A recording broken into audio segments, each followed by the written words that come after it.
We have a lovely and meaningful session, the moral story by our little stars Ria and Zoya. Please come Ria and Zoya on the dais. అందరికీ నమస్కారం. నా పేరు Riya. Good morning everyone, myself Zoya. ఈరోజు నేను వసుదైవ కుటుంబకం గురించి ఒక చిన్న కథ చెప్పబోతున్నాను. I am translator of her story about Vasudhaiva Kutumbakam. ఒక పెద్ద అడవి, ఆ అడవిలో జంతువులన్నీ కలిసి జీవించేవి. A vast forest. All the animals lived together in that forest. జింకలు, ఏనుగులు, కోతులు, పక్షులు ఇవన్నీ వేరు వేరైన ఒక కుటుంబంలా కలిసి ఉండేవి. Deer, elephant, monkeys, birds. Though all were different, they lived like one family. ఒకరోజు ఆ అడవికి కొత్తగా ఒక బలమైన సింహం గర్వంతో వచ్చింది. One day, a new strong lion with full of pride entered the forest. ఈ అడవి నాదే అంటూ బలహీనమైన జంతువులను భయపెట్టింది. Claiming this forest is mine, it frightened the weaker animals. రోజురోజుకి ఆ అడవిలో సంతోషం తగ్గిపోయింది, నిశ్శబ్దం పెరిగింది. Day by day, smiles disappeared from the forest. Silence increased.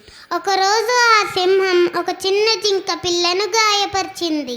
One day, the lion injured a little deer fawn. ఆ జింక పిల్ల బాధతో ఏడుస్తుంటే ఆ అడవి మొత్తం కంపించింది.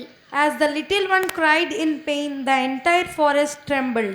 అప్పుడే ఒక వృద్ధ ఏనుగు ముందుకొచ్చి బలమంటే భయపెట్టడం కాదు, కలిసి నిలబడడం అని చెప్తుంది. Then an old elephant stepped forward. It said, "Strength is not about frightening others. It is about standing together." ఆ రోజు మొదటిసారి ఆ అడవి మొత్తం ఒకటయ్యింది. That day, all the animals united for the first time.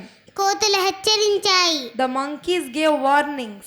పక్షులు వార్త పంచాయి. The birds spread the message. ఏనుగులు రక్షగా నిలబడ్డాయి. The elephants stood as protectors. జింకలు ధైర్యంగా ముందుకొచ్చాయి. The deer stepped forward with courage. ఎవరూ దాడి చెయ్యలేదు, No one attacked, గాని కలిసి నిలబడాడు. but everyone stood together. అంతటి ఐక్యతను చూసి ఆ సింహం తొలిసారి తల వంచింది. Seeing such unity, the lion bowed its head for the first time. తన ఒంటరితనాన్ని, తన తప్పుని అర్థం చేసుకుంది. It realized its loneliness and its mistake. ఆ అడవిని వదిలి వెళ్ళిపోయింది. It left the forest. ఆ రోజు మళ్ళీ ఆ అడవి మొత్తం ఊపిరి పీల్చుకుంది. That day, the forest breathed freely again. NITI, Moral. జంతువులు కూడా ఐక్యతతో నిలబడితే అన్యాయం వెనక్కి తగ్గింది. If even animals stand together in unity, injustice steps back. అడవే ఒక కుటుంబం అయితే ఈ భూమి ఎందుకు కాదు? If your forest can be one family, why can't this world be the same? వసుదైవ కుటుంబకం అంటే ఇదే, మనమందరం ఒకటే అనే భావన. Vasudhaiva Kutumbakam means the feeling that we all are one. ఇదే సజ్జన్ సమాజ్ తత్వం. ధన్యవాదాలు. This is the philosophy of Sajjan Samaj. Thank you. Jai Hind.